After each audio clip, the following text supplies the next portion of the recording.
الذين آمنوا وتطمئن قلوبهم بذكر الله ألا بذكر الله تطمئن القلوب. Assalamu alaikum wa rahmatullahi wa barakatuh. Bismillahir Rahmanir Rahim. Alhamdulillah wassalatu wassalamu ala Rasulillah wa ala alihi wa ashabihi ajma'in. My brothers and sisters, as Muslims we are instructed to help save lives. If you save a life, it is equivalent to having saved humanity at large. And if you were to take the life of an innocent person away, it is equivalent to having destroyed entire humanity. If you'd like contentment, learn to help people. Learn to give people such service that would save their lives. We have doctors, we have so many others who have dedicated their lives to improving the lives of others, if not saving their lives in totality. May Allah subhanahu wa ta'ala grant us the ability to help people improve their lives and to save lives. So when you save a life, you will actually achieve so much of comfort and contentment. Imagine a person drowning and you happened to go there and save them, no matter who they are, no matter what religion they follow, no matter how they think, forget about everything. The fact that you saved a life, you will feel the contentment from the Almighty because Allah created that life too. And you gave importance to life that was given by the same one who gave your life. That is what it is. So in the story of Abel and Cain in the Quran, in Surah An-Nisa, where Allah subhanahu wa ta'ala speaks about how one of them killed the other because they became jealous. And remember, we addressed the matter of jealousy and we spoke about how if you'd like contentment, you need to eradicate jealousy. Allah subhanahu wa ta'ala thereafter says, the man who committed the murder regretted it. And Allah says, we then prescribed upon them, وَمَنْ أَحْيَاهَا فَكَأَنَّمَا أَحْيَا النَّاسَ جَمِيعًا. Whoever saves a single life is equivalent to the one who has saved humanity at large. And this is a beautiful instruction from Allah subhanahu wa ta'ala. And Allah subhanahu wa ta'ala has given us these words in order for us to achieve contentment by pondering over the reason of it. If you think of why Allah says by saving a life you have saved humanity at large, you will definitely achieve contentment. Like I said, you have saved a life given by the giver of your own life. Subhanallah. That is verse number 32 of this beautiful surah, Surah Al-Ma'idah. Not Surah An-Nisa, Surah Al-Ma'idah. Then we move on to verse number 79 of the same surah, Surah Al-Ma'idah, where Allah subhanahu wa ta'ala tells us how important it is to remind people when they are going wrong, to remind them in a beautiful way that they are going wrong, to correct people. That is also something beautiful. My brothers and sisters, to achieve contentment, never feel bad when you are corrected. Because if you feel bad when you're corrected, you're never going to succeed in life. You will be doing things wrong and nothing's going to happen to improve that. So how will you achieve contentment when you feel bad? Imagine someone saying 1 + 1 is 5 and you're busy telling them no, it's 2, and they get so angry with you they want to beat you up. It would be foolish.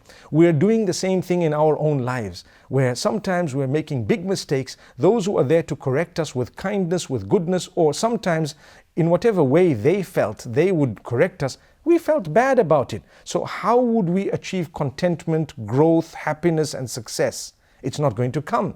For this reason, Allah says, not only should you be from among those who doesn't feel bad when they're corrected, but you should learn to have the courage to correct people in a beautiful way where they have gone wrong, no matter what. Allah says, the previous nations were destroyed because they didn't correct each other when they were going wrong.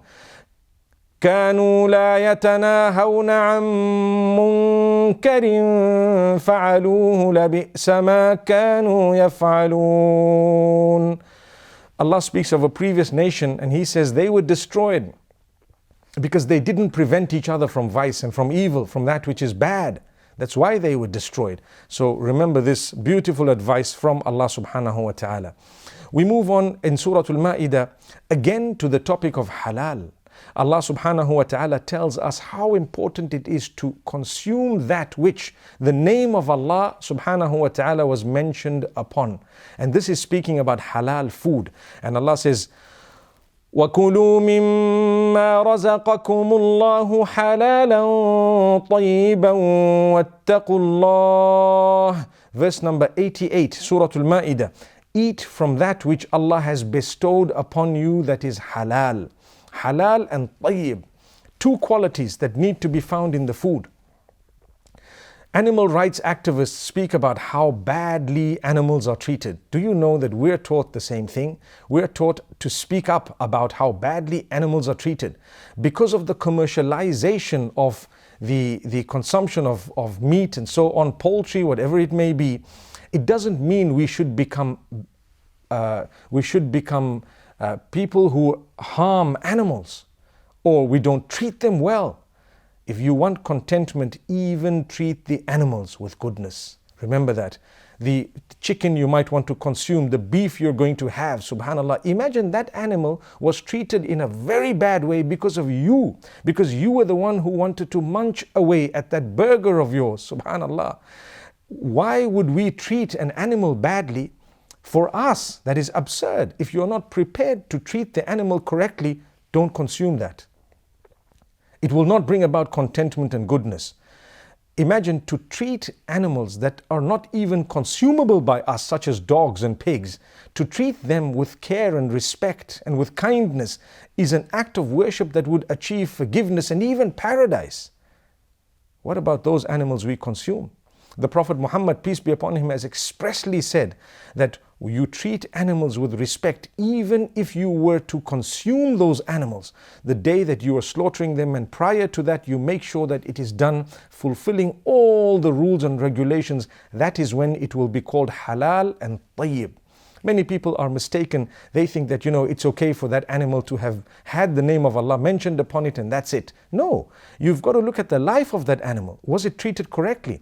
No wonder why we're losing contentment, we're losing happiness, we're focused on so much of evil, because perhaps what we're consuming, we've been evil to these animals. And that's why perhaps we're not achieving the good energy from the consumption when we eat and consume. May Allah subhanahu wa ta'ala protect us and grant us goodness. I move on to another very interesting factor of intoxicants. If you want contentment, you need to purify yourself. Don't consume intoxicants and don't partake of those intoxicants or from those intoxicants. May Allah subhanahu wa ta'ala protect us.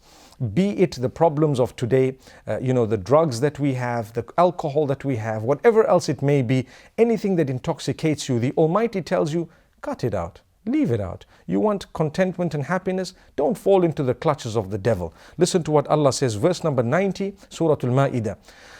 يا أيها الذين آمنوا إنما الخمر والميسر والأنصاب والأزلام رجس من عمل الشيطان فاجتنبوه لعلكم تفلحون.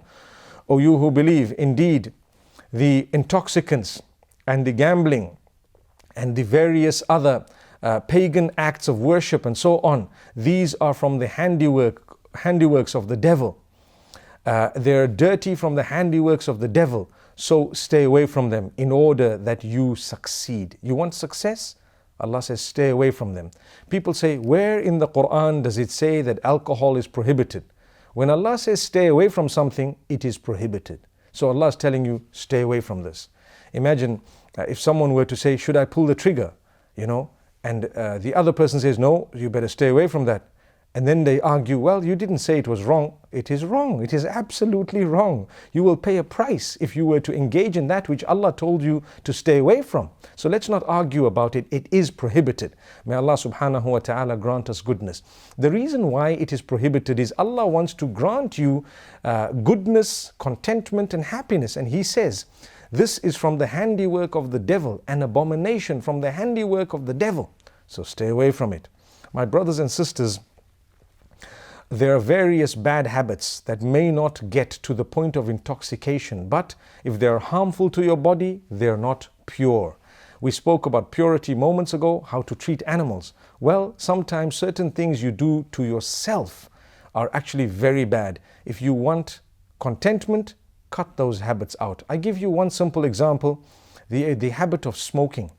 The habit of smoking is such that people say, oh, you know what, well, what's wrong with it? It's my own money and that's not your own body. and the money belongs to Allah. He gave it to you. You're going to leave it on earth when you depart from this earth, and you didn't have it prior to you coming here.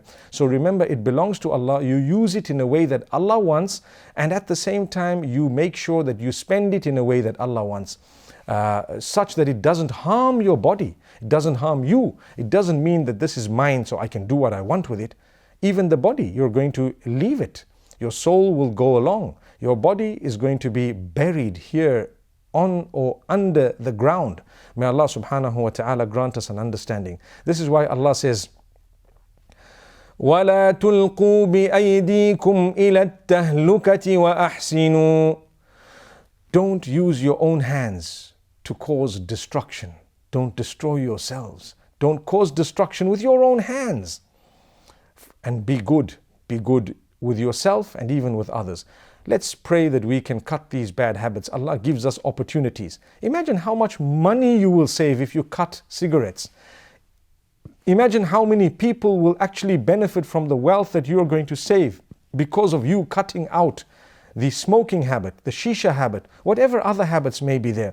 I know people might be thinking, oh, you know what, there's nothing wrong with this. There is a lot wrong with it, my brothers, my sisters. If you want contentment, don't be wasteful. Remember, even if Allah's given you the millions, you will use whatever you need. You might have a little bit extra, but the rest of it, Allah's going to ask you what you did with it. Spend it in a good cause. That's when you will achieve contentment. When you help others, Allah will help you. So keep helping others and reach out to them with the wealth that Allah gave you, with the time Allah gave you, with the health and ability that Allah gave you, with the qualification that you have. Use that qualification not only to make money, but sometimes to build your contentment. So if you're a doctor, for example, you might see 20 patients a day. Have a quota of those you're going to see free of charge because perhaps they can't afford it. And I'm sure most doctors do that. It's just an example which can be practiced in every field. You have a grocery store. Do one good deed a day.